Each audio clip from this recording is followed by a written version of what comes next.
परिच्छेद 11 गोबरा जेना तंती साही को 400-500 कदम दूर बिल मझे डम साही एटा अलग मौजा नुहे गोविंदपुर सामिल सेठारे 10 घर डम आ गोबरा जेना चौकियार घर। गोबरा जेना निज मौजार चौकीदार तार 1.5 माण चौकिया जायगिरी अच्छी ए सिबाएफी घर धान कटा समय गोटाए लेखा हला पाए। जेना मजकुर आपण काम खूब हुसियार ताहा जोगे ग्रामर चोरी चपाटी हुए नहीं।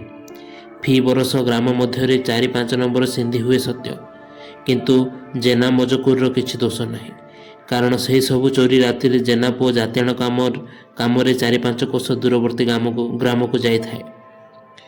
चौकीदार सारा राति ग्राम रे पहरा दिए मात्र से एपरी हुसियारे पहरा दिए जे से कथा कहीं केतेबेले जानि पारंती नहीं।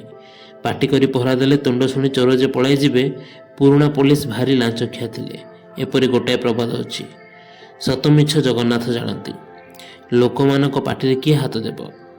बाघ मनीष खाती सबु बाघ गुड़िक मनीष खिया साधु सच्चरित्र बाघ कि दुनिया रे नाहांती। आंभ मानक जेना पुओ सेहीपरि जणे साधु सच्चरित्र लोक आपणार हक अर्थात वार्षिक हला बाहा पुआणी रे खदी मूर्तिए उपरी बरठारु चौकिया रसम टंकाटीए आ मला मरुड़ी रे भातिया बाबद को किछि खर्चा एवं पिढ़ारू लाउ कखरटा छड़ा काहारी ठारू किछि लांच रिस्पत हुए नहीं। आउ चोरी साप कामुड़ा जल डुबी मामला रे पड़िले पुलिस रे एतला खर्च टंका दिए से तो आईन रे अछि सेथिर चौकिया रे कोन इलाका। बरंच गोवर्धन भारी दयालु लोक केही गरीब उपरे मामला पड़िले कंसा खंडी ढालटी नहीं काम तुलाई निए। मासक थरे पुलिस रिपोर्ट देवाकू जिबा बेले ग्रामर कदली कांदिटा लाउ कखार पुंजे मुन्नी जमादार बरंद काज सकाशे नेबार तो सुबामती कथा। काम झंझट हेतुरु जेना पुओ राति ओळेटा घरु भात खाई पारे नहीं पाली करी गाँ लोकंक घरु खाए जहा घर जो दिन खाइबार बेल थाउ थाउ मुठाए चाउल पकाइबा सकाशे कहि जाए। खंज अखंजरे भात होई न पारिले जेनापो सेदिन राति रे ताहा घर पहरा काम ढिला करि दिए। चोर मैंने तक्षण एक कथा जानी पारे से दिन राति ताहा पिढ़ा और बाड़ी फल कदलीटा किंबा बिलरू धान चोरी कर घिनी जाती किंबा किछि न पाइले ताहा दांड द्वार खुम्बटा भांगी दे जाती। गोवर्धन गाँव में भात खाई सारी आपण घर पर्यंत गाँ लोके हुसियार घर बाले खबरदार पाटी करी डाक दिए चेईथिबा पिला माने से डाक शुणी शोई पड़ती। ताहा बाद से गाँ रे सारा राति पहरा दिए एक कथा काहाकू जना पड़े नहीं।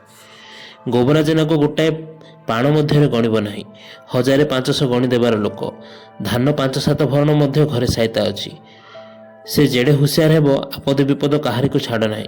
थरे गोटाए चोरी मामला ताहा उपरे झुंकी थिला शुणिबारे 250 टंका मुंशी को पेली दे खलास पाइला। से मामलार हाल यही कि माखनपुर मौजार भुवनीसा तेली महाजन घर डकायती मकदमा 8 जन डकायत ग्रेप्तार होइथिले। गोबरा जेना सल्हारे से ही डकायती होइथिबार एवं आहुरी 10-15 नंबर चोरी रे ताहा सल्ला थिबार एवं चोर माल सबु ताहा द्वारा बिक्री होथिबार आसामी मानक मध्यरु दिकोडिया प्राण प्रकाश कला।